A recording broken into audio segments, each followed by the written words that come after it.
મિત્રો આજે વિશ્વ અધિકાર દિન છે, તો આજે દક્ષિણ ગુજરાતની રેલી જે ખરી તે અહીંયા નવસારીમાં આજે યોજાઈ રહી છે. તો મિત્રો આજે આપણે એના વિડીયો જોઈશું અને મારી પછાડી ઓલરેડી આ રેલીની શરૂઆત થઈ ગઈ છે. ચાલો મિત્રો આપણે વિડીયો જોઈએ.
નોકરી થઈ રહી છે એના માટે પણ અમારે મુદ્દો છે. નોકરીની અંદર 40% કટોકના લીધે સમાજ આદિવાસી સમાજ ગુજરાત રાજ્ય 13 સપ્ટેમ્બર વિશ્વ આદિવાસી અધિકાર નિમિત્તે નવસારી ખાતે કાર્યક્રમ થઈ રહ્યો છે. અને આ કાર્યક્રમમાં ભારત દેશ અને દુનિયાના આદિવાસીઓને જે અન્યાય થઈ રહ્યો છે, શોષણ થઈ રહ્યું છે, તેના માટે જાગૃતિ લાવવા માટે આ રેલી કરવામાં આવી છે. મતલબ કે જળ જંગલ જમીનનું રક્ષણ અને પર્યાવરણ જાળવવાનું કામ દેશના દુનિયાના આદિવાસીઓ કર્યું છે. અને આ આદિવાસીઓનું શોષણ દરેક દેશમાં અને દુનિયામાં થઈ રહ્યું છે. તેના માટે જાગૃતિ આવે એમના જે હક્કો છે, એમના જમીનના હક્કો છે, એમના નોકરીના હક્કો છે, એમના શિક્ષણના હક્કો છે, એના માટે રેલીમાં ડૉક્ટર પ્રદીપ ગરાસિયા, प्रमुख समाज आदिवासी समाज गुजरात राज्य, आज नवसारी गुजरात राज्य के तहसील में विश्व आदिवासी अधिकार दिन का आयोजन किया गया है। देश और दुनिया में आदिवासियों ने पर्यावरण की रक्षा की है, जल जंगल जमीन की रक्षा की है, पर आज जो आदिवासी रक्षा की है वो आदिवासी को आज अन्याय हो रहा है, शोषण हो रहा है और जो कॉन्स्टिट्यूशनल संविधानिक अधिकार है वो मिल नहीं रहे। इसके लिए जागृति के लिए ये रैली का आयोजन किया गया है। मतलब कि खानगीकरण शिक्षण में हो रहा है, हेल्थ का खानगीकरण हो रहा है, तो आदिवासी को बेशुमार तकलीफ पड़ रही है। साथ में जो प्रोजेक्ट आ रहे हैं, प्रोजेक्ट में कई लोग स्थापित होने वाले हैं, तो वो सारे प्रोजेक्ट जो है जो पर्यावरण का नुकसान करता है, प्रदूषण बढ़ाता है और स्थानिक को भी स्थापित करता है, उसे बंद करने के लिए भी एक हमारी मुहिम रही है।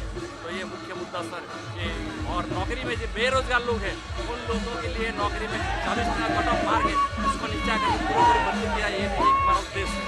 जो आप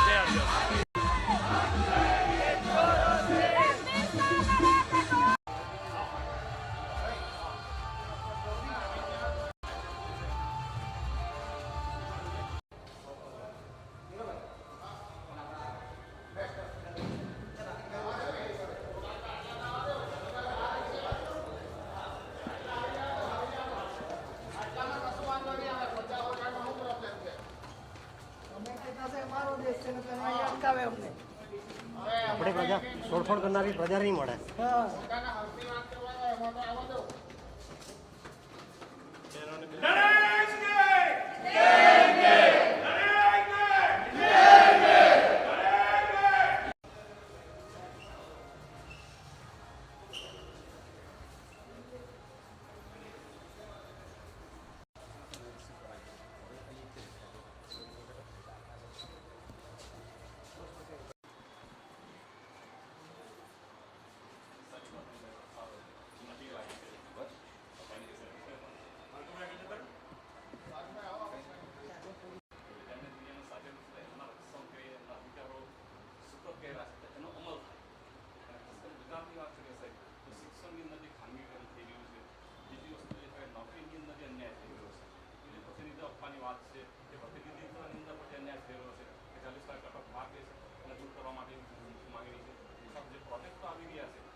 પોલ્યુશન કમ થઈ જશે એટલે એ બધા ટ્રાફિક લેવલ પ્રોજેક્ટ અટકે ગુડ્સ ત્યાંથી માંડી એ અમારે નુકસાન આવી છે એટલે ખાનગીકરણથી જે નુકસાન થઈ રહ્યું છે એ અટકવું જોઈએ એ અમારી માંગ છે. તો આ જે સંદેશો તમે પહોંચાડો બધાની મારી લોકોને એવું છે કે આ તો કચરાપેટીમાં જ જાય છે પણ કંઈક ઉપસ્થિત પહોંચે અને રિપ્લાય આવે તો કંઈક તમારા તરફથી લોકો એવી વિનંતી કરી.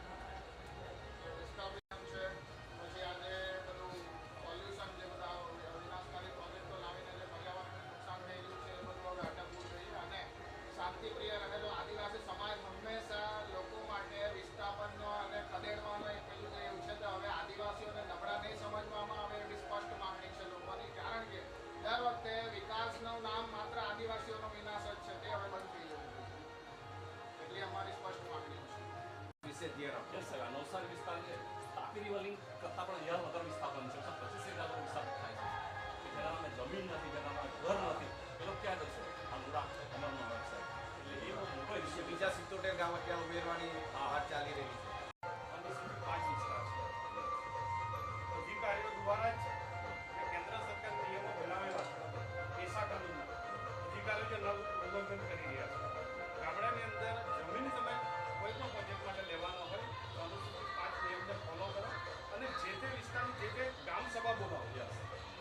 કલેક્ટરશ્રીને સત્તા છે પૈસાની ગ્રામસભા બોલાવવાની અને એમાં તમે એ કરો જેથી લોકો સાથે ઘર્ષણ નહીં થાય. બાકી હવે આદિવાસીઓ થાકી ગયા છે.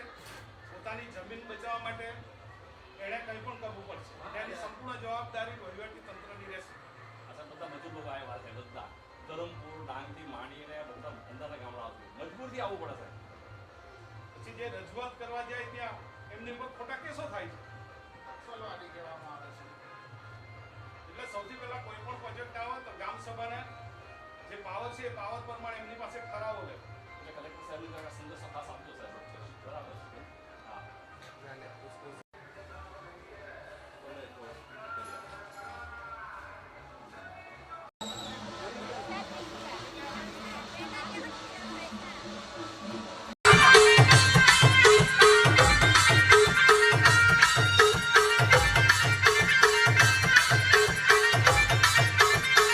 नाम को मिटाने के लिए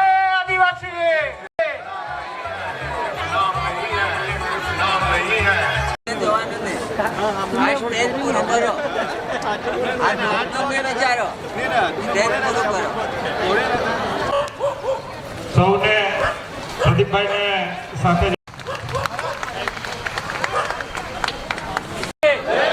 એક તીર એક કમાન.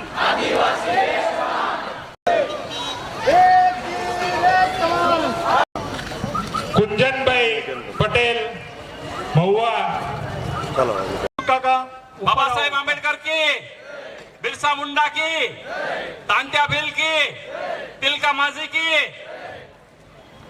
આજે 13 સપ્ટેમ્બર વિશ્વ આદિવાસી અધિકાર દિન નિમિત્તે આપ સૌનું હાર્દિક સ્વાગત કરું છું. સંયુક્ત રાષ્ટ્ર સંઘે 2000 ની અંદર નક્કી કર્યું કે આ દેશ અને દુનિયાના આદિવાસીઓએ જળ, જંગલ, જમીનનું સંરક્ષણ કર્યું છે અને આ પર્યાવરણ સાચું છે અને ઓછામાં ઓછું પ્રદૂષણ કરે દુનિયાને જીવવા લાયક બનાવી છે. પણ એમની પોતાની પરિસ્થિતિ દરેક દેશની અંદર ખરાબ છે. એમનું શોષણ થઈ રહ્યું છે, એમનો અન્યાય થઈ રહ્યો છે અને એમને વિસ્થાપિત કરવામાં આવી રહ્યા છે દેશના વિકાસના નામે. તો આજે ભારત દેશની અંદર 85 લાખ લોકોને આપણને વિસ્થાપિત કરવામાં આવ્યા છે. 85 લાખ લોકોને આજે પરિસ્થિતિ ઘણી અઘરી છે. આ આદિવાસીઓએ આ ભારત દેશની સંસ્કૃતિને બચાવી છે, ભારત દેશની જૈવિક વિવિધતા, બાયોડાયવર્સિટીને બચાવી છે, ભારતનો કલ્ચરલ ડાયવર્સિટી જેને કહેવાય સાંસ્કૃતિક વિવિધતા જેને બચાવી છે. એ પ્રાચીન વારસો આદિવાસીઓ પાસે છે અને જેની પાસે આટલું બધું છે એની શું દશા છે આજે નવસારી સિટીથી મેં તમામ સિટીની વાત કરું તો આજે આ આદિવાસી દિન ફક્ત આદિવાસીઓ માટેનો નથી, આ તમામ ભારત દેશના લોકો માટેનો તહેવાર છે. આ કાર્યક્રમ છે એટલા માટે કે આદિવાસી વિસ્તારનું પાણી દરેક શહેરની અંદર જાય છે, આદિવાસીઓ પાણી પૂરું પાડે છે. અહીંયા મોટી મોટી બિલ્ડિંગો આપણે જોઈ રહ્યા છે, મોટા મોટા ડેમ કારખાનાઓ જોઈ રહ્યા છે, એની અંદર આદિવાસીઓ પરસવાનું પાણી છે. આ બિલ્ડિંગ એમ નથી બની અને આ આદિવાસીઓની શું દશા થઈ છે. ભારત દેશના ક્યાંકમાં અત્યારે રિપોર્ટ છે કે છેલ્લા 15 વર્ષની અંદર શ્રમયોગી કલ્યાણની અંદર 4700 કરોડ રૂપિયા શેષની રકમ આવી છે. 4700 કરોડ અને 4700 કરોડમાંથી 2200 કરોડ સરકારની તિજોરીમાં છે. 2500 કરોડ કલ્યાણ બોર્ડને આપ્યા છે કે આદિવાસીઓનું કલ્યાણ થાય, મજૂરોનું કલ્યાણ થાય, એમના માટે હોસ્ટેલ બને, એના માટે રેન બસેરા બને, એમના વિદ્યાર્થીઓને તકલીફ ન પડે. જે મજૂરો છે એની આરોગ્યની સુવિધા માટે 2500 કરોડ બોર્ડને આપ્યા છે, પણ બોર્ડે ખાલી 800 કરોડ ખરીદ્યા છે. 1700 કરોડ એમને બાકી છે. તો આજે આ નિષ્ક્રિયતા શું બતાવે છે કે આજે આદિવાસીઓનું કોઈ પડી નથી. આજે બંધારણીય હક્કો આપણને આપ્યા છે 1947 ની અંદર બાબા સાહેબ આંબેડકર અને એમની આખી ટીમે, જયપાલ મુંડા સાહેબ અને એમની આખી ટીમે, પણ એ અધિકારોનું હજુ પણ પાલન થયું નથી. શિક્ષણની અંદર જોગવાઈ છે કે ભાઈ બધા ગરીબ લોકોને મફત શિક્ષણ મળવું જોઈએ, પણ આજે ખાનગીકરણની અંદર આજે જે તકલીફ થવા માંડી છે, આજે ગરીબ આદિવાસીઓ કોઈ જગ્યાનો રહ્યો નથી. આજે તમે વિચાર કરો, મેડિકલની અંદર ખાલી ફોર્મ ભરવાનું, મેડિકલ પ્રવેશને ખાલી ફોર્મ ભરવાના 100-200 રૂપિયા નહીં, 11,000 રૂપિયા ભરવા પડે છે ખાલી ફોર્મ ભરવા માટે. તમે વિચાર કરો સરકારની નીતિ. ફ્રી શિક્ષણની અંદર 2.5 લાખની આવક મર્યાદા છે, આર્થિક અનામત માટે 8 લાખ મર્યાદા છે. તો થોડી ઘણી એ લોકોમાં ખરી કે નહીં કે એટલીસ્ટ ગરીબીના ધોરણ તો સરખા હોવા જોઈએ. તો આપણે આજે કહીએ છીએ કે 2.5 લાખની આવક મર્યાદા દૂર કરવામાં આવે કે જેથી છોકરાઓને, આજે પરિસ્થિતિ એ છે કે આપણા સમાજની અંદર છોકરીઓ વધારે ભણી રહી છે, 70% છોકરી, 30% છોકરાઓ છે. તેનું એક પણ કારણ આ પણ છે, આવક મર્યાદા. બીજી વસ્તુ આપણા લોકોએ સમજવાની જરૂર છે, આપણા આદિવાસી વિસ્તારમાંથી દરેક જાતિમાંથી હજારો દીકરીઓ બીજા સમાજમાં વેચાઈ રહી છે. આપણા લોકો શું કરી રહ્યા છે? દલાલો છે આપણા જ સમાજના, તે દલાલોને આપણે રોકવા પડશે. મા બાપ પૈસાના જોરે દીકરીને વેચી દે છે, તો આપણો સમાજ ક્યાં જશે? તો આપણા લોકો આ વસ્તુ ધ્યાનમાં રાખવાની જરૂર છે. બેરોજગારોની પરિસ્થિતિ આપણે બહુ ખરાબ છે. બેરોજગાર માટે આપણે પ્રતિનિધિત્વ આપ્યું, રિઝર્વેશન આપ્યું છે. પણ રિઝર્વેશન પરિસ્થિતિ છે કે બંધારણીય જોગવાઈ હોવા છતાં પણ એનો અમલ થતો નથી. અત્યારે જેટલી પણ ભરતીઓ થઈ છે એમાં અડધી ભરતીઓ આપણી ઓછી થઈ છે, જગ્યા ખાલી ગઈ છે. એનું કારણ એક જ છે કે 40% કટ ઓફ માર્ક. એટલે બંધારણીય રીતે આપણને જોગવાઈ આપી છે કે જ્યારે આદિવાસીઓની સીટ ખાલી જાય તો એનું લેવલ નીચે લઈ જાય, પૂરેપૂરી સીટ ભરવાની છે, પણ એ પણ ઈરાદાપૂર્વક ભરવામાં આવતી નથી, જેનો આપણે ખુલ્લેઆમ વિરોધ કરીએ છીએ. સાથે જ આપણે જોઈ રહ્યા છે, આપણે પ્રાર્થના બહુ સરસ ગાઈ, નાઈ ભૂલજી અમુ નાઈ ભૂલજી, ધરતી આપણી નાઈ ભૂલજી. આપણે ધરતીના સંતાન છીએ. આ ધરતીને જાળવવાનું કામ આપણે કર્યું છે, જળ જંગલ જમીનને જાળવવાનું કામ આપણે કર્યું છે. આપણે રહેશું એવું આપણી પ્રાર્થનામાં કહે છે. તો આપણે બધા જોડે હળીમળીને રહીએ છીએ, જીવો અને જીવાતોના સિદ્ધાંત પર આપણે જીવીએ છીએ. આપણે કોઈને નુકસાન નથી કર્યું, કોઈને હેરાન નથી કર્યા, પણ આપણને હેરાન કરવામાં કંઈ બાકી નથી રાખ્યું આ લોકોએ. તો આજે આપણે એનો વિરોધ કરીએ છીએ. તો આ સંજોગોની અંદર જે પાર તાપી રિવર લિંકથી માંડીને, જે ડાંગથી માંડીને, ધરમપુર કપરાડાથી માંડીને, બોર્ડર પરથી જે અને ઉકાઈ સોલાર પ્રોજેક્ટ, છોટાપુરના ગેસવાળી હાઇડ્રો પાવર પ્રોજેક્ટ, જંજમેર ભાણવેરી એના જે પ્રોજેક્ટ છે, કેવડિયાના જે પ્રોજેક્ટો છે, અને એ પ્રોજેક્ટો આપણું શિક્ષણ, આપણું જમીન, આપણી નોકરી બધું લેવાની તૈયારીમાં છે. આજે અમે 7 દિવસની વિસ્થાપિત લોકોની યાત્રા કરી, અને વિસ્થાપિત લોકોની જે દશા છે ને, એમને પીવાનું પાણી નસીબમાં નથી, બીજું તો બરાબર છે. તો આપણે ડિમાન્ડ કરીએ છીએ કે નવસારીની અંદર તાપી રિવર લિંક પ્રોજેક્ટ અને નવસારીની અંદર 50,000 લોકો વિસ્થાપિત થવાના છે. 50,000 લોકો જે પોતાના ઘરની અંદર આખી જિંદગી ગુજારી છે, જે ઘરમાંથી મોટા થયા, જે ઘરમાં નાના દીકરા દીકરીઓને આપણે મોટા કર્યા, જે આંગણે તમે લગ્ન કર્યા, મા બાપને વિદાય આપી, એ ઘર તમારે છોડવું પડે વિસ્થાપનના લીધે. કેટલી અઘરી વાત છે. માણસને રડતા પણ નહીં આવડે, એ પરિસ્થિતિનું સર્જન થઈ રહ્યું છે. તો તેવા સંજોગોને આપણે જો એક નહીં થશું તો આપણે બચવાના નથી. તો આજે બધાને વિનંતી કરું છું કે સમાજના સંગઠનની અંદર તમામ લોકો સામેલ થાવ. ભણેલા લોકો ખાસ કહું છું કે જેમણે લાભ લીધો છે એ બધા લોકો આપણા સમાજને મદદરૂપ થાય, સંગઠન મજબૂત બને અને આપણો અન્યાય અટકે અને આપણું શોષણ અટકે, એ આપણી ખાસ મોટી જવાબદારી છે. તો આ સંજોગોની અંદર આપણા લોકોને આપણા હક્કો મળે બંધારણીય રીતે. ખાલી હક્કો જોઈએ છે આપણને, બીજા કોઈનું કંઈ જોઈતું નથી. ખાલી બંધારણીય હક્કોનો આપણો અમલ થાય એટલું આજે આપણે માગીએ છીએ. તો આ તબક્કો વધુ ન કહેતા, જોહાર, જય આદિવાસી.